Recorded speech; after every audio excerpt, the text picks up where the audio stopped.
Assalamualaikum warahmatullahi wabarakatuh. Alhamdulillah, salatan wassalaman ala rasulillah Sayyidina Muhammad ibn Abdillah nomor ba'du, yang saya muliakan pengasuh pondok pesantren Darul Ulum Kiai Haji Ahmad Junaidi Al-Bandani, yang juga merupakan Ketua Komisi Fatwa Majelis Ulama Indonesia Pusat, Panitia Halaqah Fikih Peradaban Pondok Pesantren Darul Ulum Kiai Haji Abdul, Ketua Yayasan Kiai Haji Fahrul Raji, juga Sivitas Akademika Pondok Pesantren Darul Ulum Kiai Khudari dan seluruh keluarga. Pemateri kita dari pengurus besar Nahdlatul Ulama telah hadir. Ini yang ganteng pakai jas, Kiai Haji Al-Hafidh Kurniawan. Beliau adalah pengurus besar Nahdlatul Ulama Lembaga Baksul Masail, juga asli dari Jakarta. Ini Kiai Haji Darul Azkar Wong Jawa Ngayogyakarta Hadiningrat. Beliau sengaja hadir dari Jogja untuk menjalankan tugas dari pengurus besar Nahdlatul Ulama dalam rangka Halaqah Fikih Peradaban.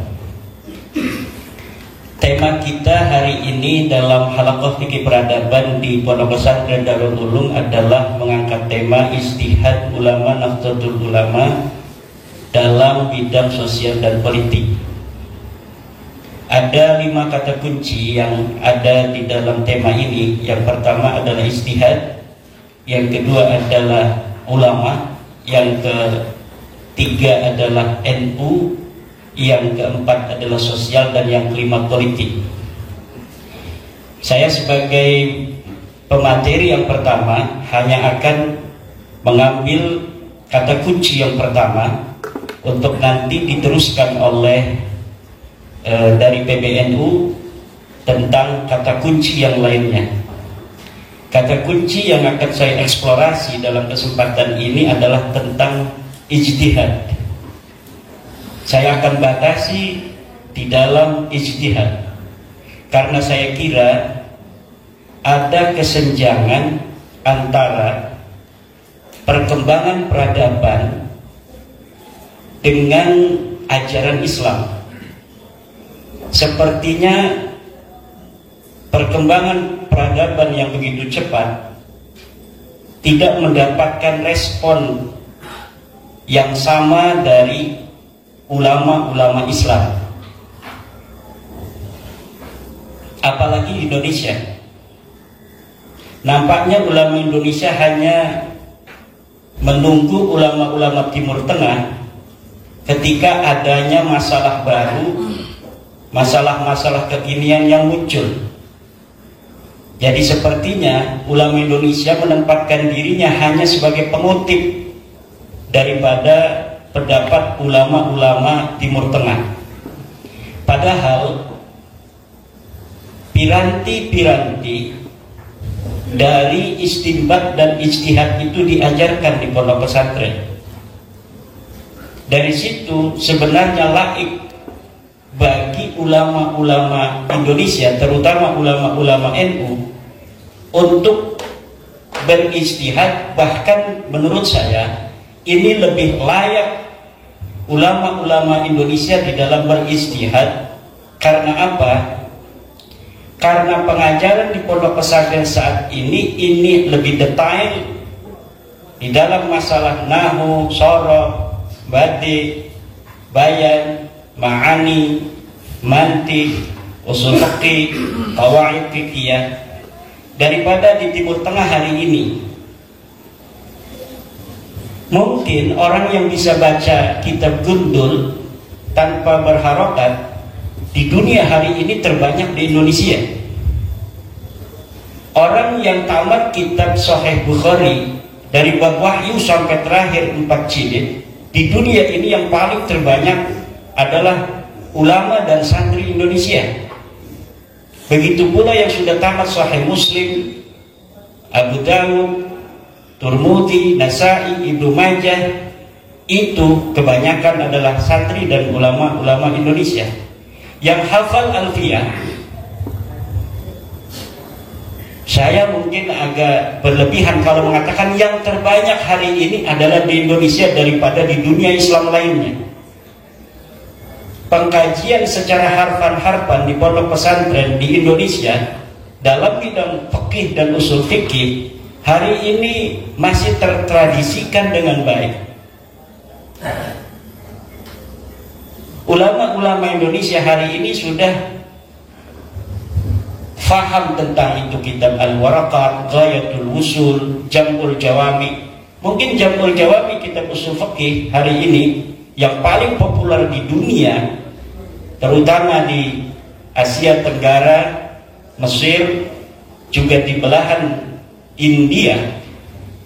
Itu hari ini yang banyak tamat Jam'ul Jawami ini adalah santri dan ulama Indonesia. Tapi kenapa ulama Indonesia hari ini hanya berhenti sebatas membaca kitab kuning tanpa kemudian naik level untuk menganalisa, mengistimbat, bahkan kata istihad itu sepertinya tabu bagi ulama-ulama kita di kalangan Nahdlatul Ulama. Sehingga pada 100 tahun terakhir perkembangan dunia Islam sejak Syekh Nawawi Tanara Al-Bantani ini tidak ada lagi ulama Indonesia yang berkaliber seperti Syekh Nawawi Al-Bantani. Setelah Syekh Mahfud At-Turmusi, tidak ada lagi ulama Indonesia yang berkaliber seperti beliau, Syekh Mahfud At-Turmusi. Bahkan untuk mencapai derajat seperti itu, Syekh Nawawi dan Syekh Mahfud At-Turmusi itu harus pergi ke Hijaz, kemudian baru mendapatkan martabatun aliyatun fi jami'il ulum. Ini yang menjadi pertanyaan besar di dalam benak saya. Kenapa dengan piranti-piranti yang amat lengkap seperti itu, ulama-ulama Indonesia, santri-santri Indonesia itu tidak naik-naik level?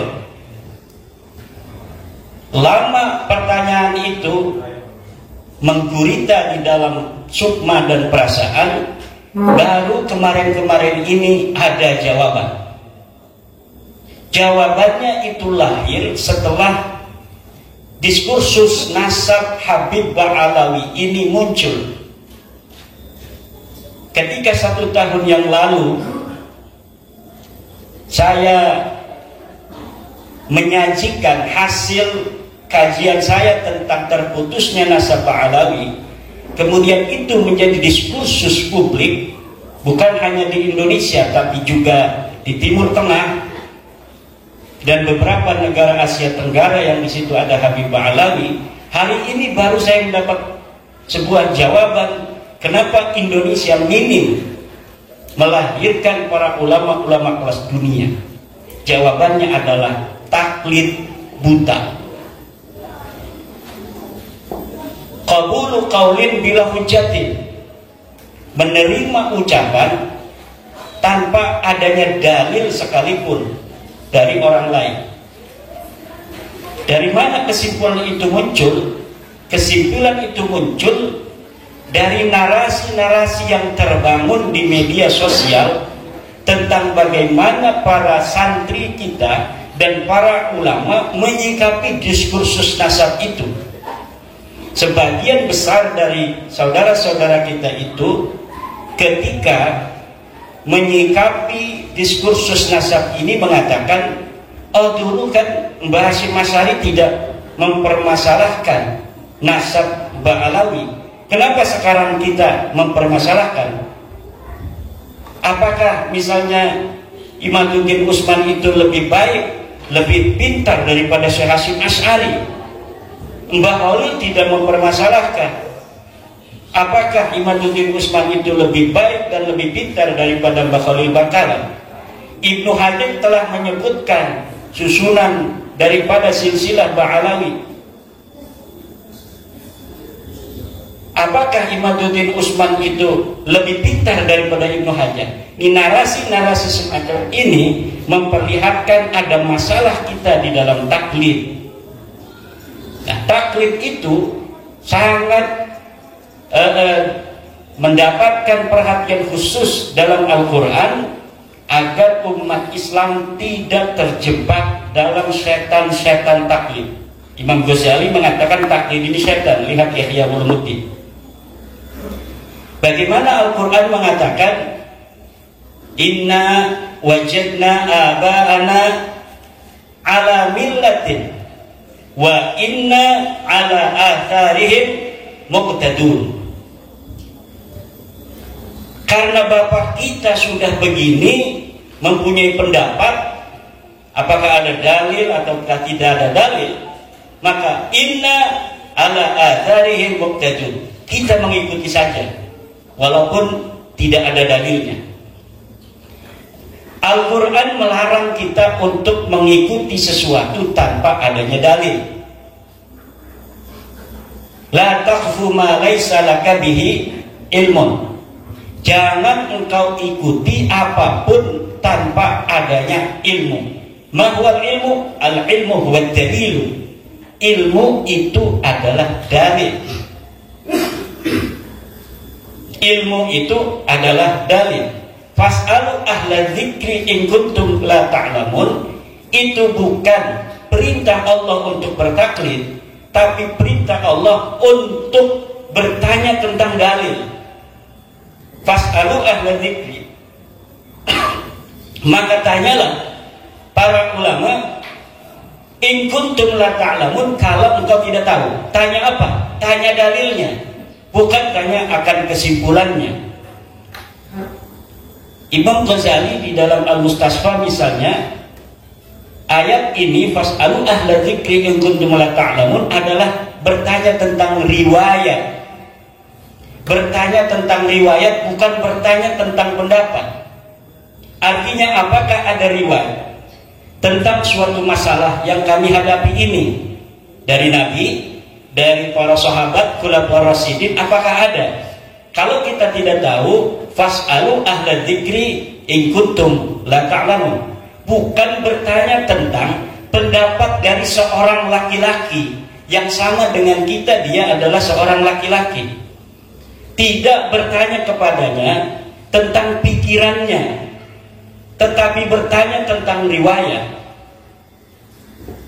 Kenapa kita tidak bertanya tentang pikiran orang? Karena pikiran orang itu sama dengan pikiran kita. Yang membedakan adalah pikiran itu apakah berdasarkan dalil ataukah tidak. Imam Syafi'i mengatakan la yahillu taqlidu ahadin siwan Nabi sallallahu alaihi wasallam. Tidak boleh kita mengikuti, tidak halal. Ini kata-katanya luar biasa. Tidak halal kita mengikuti seseorang siwan Nabi sallallahu alaihi wasallam. Imam Malik juga mengatakan hal yang hampir mirip. Kullu ahadin yukhadu qawluhu wa yuraddu ila sahibah hadzal qabri. Setiap orang ucapannya boleh diterima dan boleh ditolak kecuali sahibah hadzal qabri ayyin Nabi Muhammadin sallallahu alaihi wasallam. Inilah masalah kita.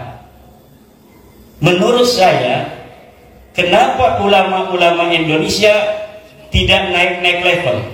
Ini kita tidak bicara tentang awam. Kita sudah tahu taklid hukumnya bagi orang awam. Orang awam bukan hanya boleh, tetapi bahkan dia wajib untuk bertaklid. Yang kita bicarakan hari ini adalah ulama. Dia yang sudah bisa baca kitab kuning, dia yang sudah mengerti ilmu usul fikih, dia sudah mengerti ilmu ma'ani, dia sudah mengerti ilmu bayan, tetapi dalam pendapat seperti orang awam. Bagaimana orang awam dalam berpendapat? Orang awam berpendapat dengan taklid. Dia beribadah dengan taklid li'annahu la yaqdirul ijtihad, karena dia tidak mampu untuk berijtihad. Yang kita maksud ijtihad ini bukanlah ijtihad dalam pengertian seperti Imam Syafi'i berijtihad umpamanya. Itu pun sebenarnya bagi siapapun masih ada bagaimana diskursus al-ijtihadu mutlaqun amla. Apakah ijtihad itu tertutup ataukah tidak? Ijtihad itu selamanya tidak tertutup. Kenapa? Karena an-nawazil la tatahaddad. Nawazil itu peristiwa-peristiwa tidak terbatas. Sementara an-nususu yatahaddad. Nusus itu, nas-nas itu terbatas. Ketika nas-nas, teks-teks Al-Quran atau Al-Hadis tidak bisa untuk menjadi jawaban daripada perkembangan zaman, peristiwa-peristiwa baru yang muncul, lalu dengan apa kita harus merespon peristiwa-peristiwa baru itu apabila ijtihad itu telah tertutup? Fikih yang hari ini kita pelajari, Fathul Qarib, itu hal yang ada di Fathul Qarib adalah pemikiran ulama tentang sebuah nas yang ada di dalam Al-Quran dan Hadis atau ijma atau qiyas berdasarkan kontekstualitasnya yang ada pada masanya. Tentunya dalam setiap masa akan ada hal-hal baru yang apabila kita cari penyelesaiannya dari Fathul Qarib tidak akan kita jumpai. Begitu pula dalam Fathul Mu'in, walaupun baru 100 tahun lebih. Begitu pula dalam I'anatul Talibin. Begitu pula di dalam kitab-kitab lainnya, apalagi misalnya kita langsung kepada Imam Ar-Rafi'i yang sudah 500 tahun, pada Ibnu Hajar yang bisa 200 tahunan, apalagi kita langsung kepada Imam Syafi'i yang sudah 1000 tahun. Tentunya dalam setiap masa az-zamanu yahtaju ila rijal.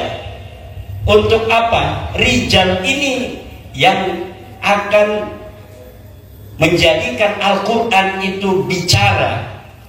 Di anal Qur'ana la yantiqu wa innama yatakallamu bihi rijal.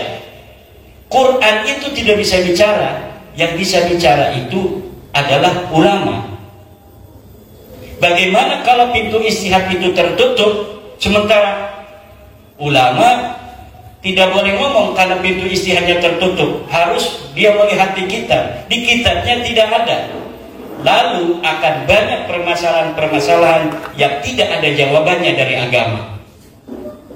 Ibnu Shalah lagi umpamanya, ini menjadi salah satu penyebab daripada bagaimana mandeknya ilmu pengetahuan hari ini, berpendapat bahwa tashihul ahadits itu sudah berhenti pada masa Ibnu Shalah. Lihat di dalam muqaddimah. Kalau tashihul ahadits sudah berhenti, sementara banyak hadis-hadis yang tidak terkodifikasi di dalam kitab-kitab hadis yang ada, manuskripnya baru ditemukan. Kemudian apakah hadis-hadis yang manuskripnya baru kita temukan itu kita biarkan tanpa ditashih, kita biarkan dia gundul tanpa ada keterangan apakah ini hadis sahih, apakah hadis hasan, ataukah dia hadis dhaif? Atau bagaimana kalau kita verifikasi relevansi daripada pentashihan ulama-ulama tentang hadis, bahwa ini hadis sahih, apakah itu haram? Tidak. Banyak ketika seorang ulama telah mensahihkan hadis, kemudian ini diverifikasi relevansi oleh ulama lain, ternyata mempunyai kesimpulan yang berbeda. Yang paling fenomenal adalah bagaimana Az-Zahabi itu memverifikasi tashih daripada Imam Al-Hakim dalam Al-Mustadrak. Sesuatu yang disahihkan oleh Imam Al-Hakim kemudian dianggap derajatnya hanya hadis hasan. Kenapa? Li'annal hakima 'inda dhahabi mutasahilun fi tashihil asanid, di dalam mensahihkan sanad-sanad. Dan inilah fikih peradaban Nahdlatul Ulama hari ini merangsang kita untuk bagaimana memverifikasi berbagai macam tatanan-tatanan pola pikir yang sudah mengkristal di kalangan kaum muslimin Indonesia untuk dapat menjawab peradaban masa kini dan masa yang akan datang. Diharapkan 100 tahun lagi antara hari ini sampai nanti pada abad kedua Nahdlatul Ulama di akhir, dari kalangan santri Nahdlatul Ulama muncul ulama sekaliber Wahbah Az-Zuhaili, muncul sekaliber ulama Yusuf Al-Qaradawi atau yang lain-lainnya, Said Ramadan Al-Buti dan sebagainya. Jangan kita hanya hari ini mengutip dari ulama-ulama Timur Tengah, padahal mereka di dalam cara belajarnya tidak seperti kita. Kita cara belajar dari mulai i'lam annal awamila fi nahwi mi'at wa amil. Setelah kita baca rapi, kita tarkib i'lam kalimah filamat kudu jadi melam jadi sutul fa'ilah diberang tersebir fa'ilah menjadi jenis jawab nahwi wa huwa ma la yaqu jawab soal sampai wallahu a'lam bisawab. Kemudian kita naik lagi kepada kitab Jurmiyah Peraga ditarkib, kemudian kita naik ke Mutamimah, naik ke Asmawi. Itu hanya dalam bab nahwu. Naik lagi ke Muhatun I'rab, naik lagi ke Alfiyah. Alfiyah itu adalah nahwu bukan hanya untuk membaca. Bagaimana bab ikhbar itu memberikan kita pelajaran untuk menyusun kalimat. Jadi yang dirangsang oleh Alfiyah bukan hanya cara membaca kitab, tapi bagaimana ulama itu pikiran-pikirannya kemudian terkodifikasi di dalam sebuah kitab. Berapa kitab yang terproduksi dari zaman Syekh Nawawi sampai hari ini bisa dihitung dengan jari. Yang ada komentator-komentator dengan bahasa Indonesia yang keluar ribuan buku dari Universitas Islam. Universitas Islam YIN UIN itu melahirkan per tahun ratusan buku, tapi kering, tidak bisa untuk melahirkan seorang mahasiswa pun yang bisa untuk mensyarahi matan takrib umpamanya. Pensarahan itu penting. Kenapa? Walaupun kita tidak bisa melepaskan diri begitu saja dengan fikih-fikih masa lalu yang berkaromah dalam tanda kutip, tetapi kalau ada pensarahan baru dari ulama hari ini, maka kejadian dan peristiwa yang lahir hari ini itu bisa terreportase masuk ke dalam kitab itu, yang nanti anak cucu kita tidak akan terlalu jauh untuk melihat di masa Syekh Nawawi tentang apa yang terjadi di sekitar ulama, tetapi ada wasilah dan wasaid di mana di tahun kita hari ini ada peristiwa-peristiwa yang terekam. Perkembangan fikih yang perlu mendapatkan respon yang cepat dari ulama hari ini belum terekam dalam kitab-kitab yang dikaji di pondok pesantren. Hanya dalam bidang fatwa, misalnya dari Mesir ada fatwa-fatwa yang tidak punya internet tidak bisa melihat fatwa itu. Kemudian Majelis Ulama Indonesia bikin fatwa tentang bagaimana hukumnya beli pulsa, hukumnya apa dalam fatwa, tapi tidak terkodifikasi dalam satu kitab yang laik untuk masuk pondok pesantren sehingga semua itu bisa dikonsumsi oleh para santri dan para kiai. Ini kira-kira yang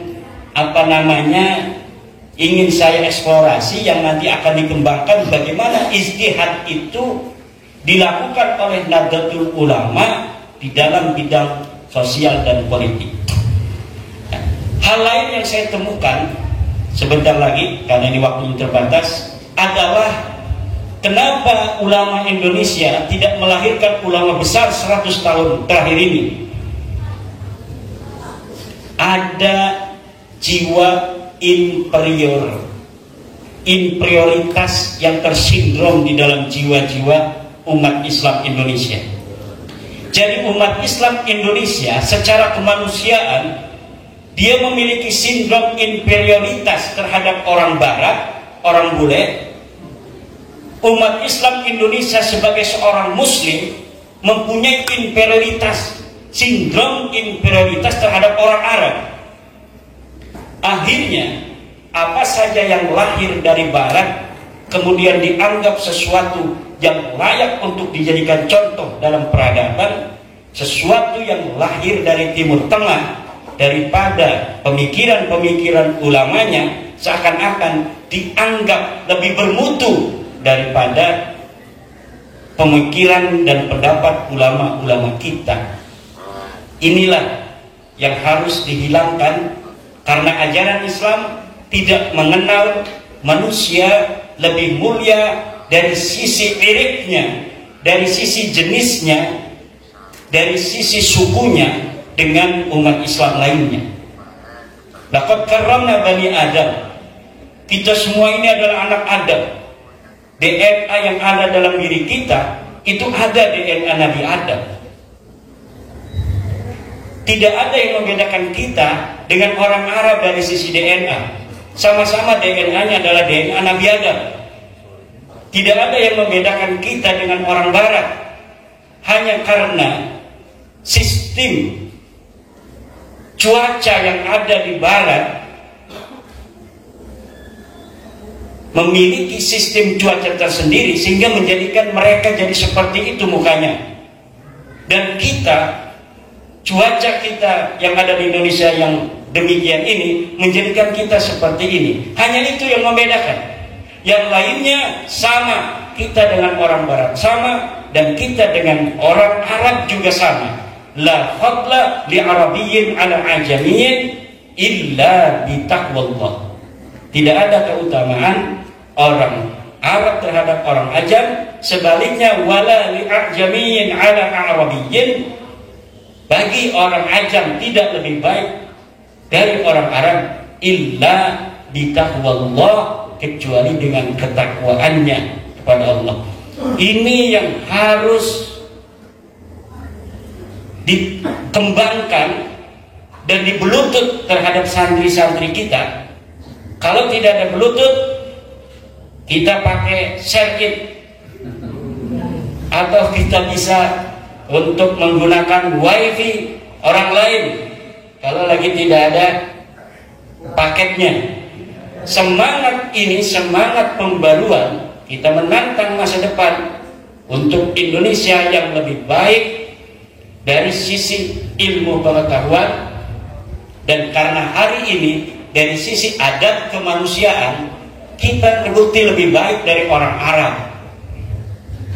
Bagaimana umat Islam Indonesia yang terbanyak hari ini itu hidup rukun mulai dari merdeka sampai hari ini, sementara orang-orang Saudi masih perang dengan Yaman, orang Myanmar masih bermasalah tentang suku dengan orang-orang dari Rohingya, orang-orang di Palestina masih bermasalah dengan orang-orang di Israel.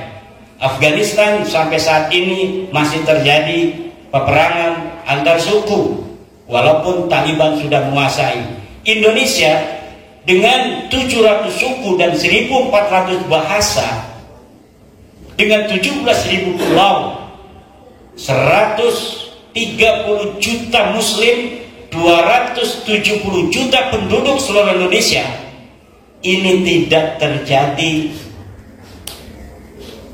perang saudara yang signifikan. Walaupun ada di Aceh atau di Papua, tetapi frekuensinya kecil. Kenapa itu bisa terjadi? Ini karena adab kemanusiaan kita, terutama yang dikembangkan oleh Nahdlatul Ulama, yaitu agama Islam Tawasutiyah.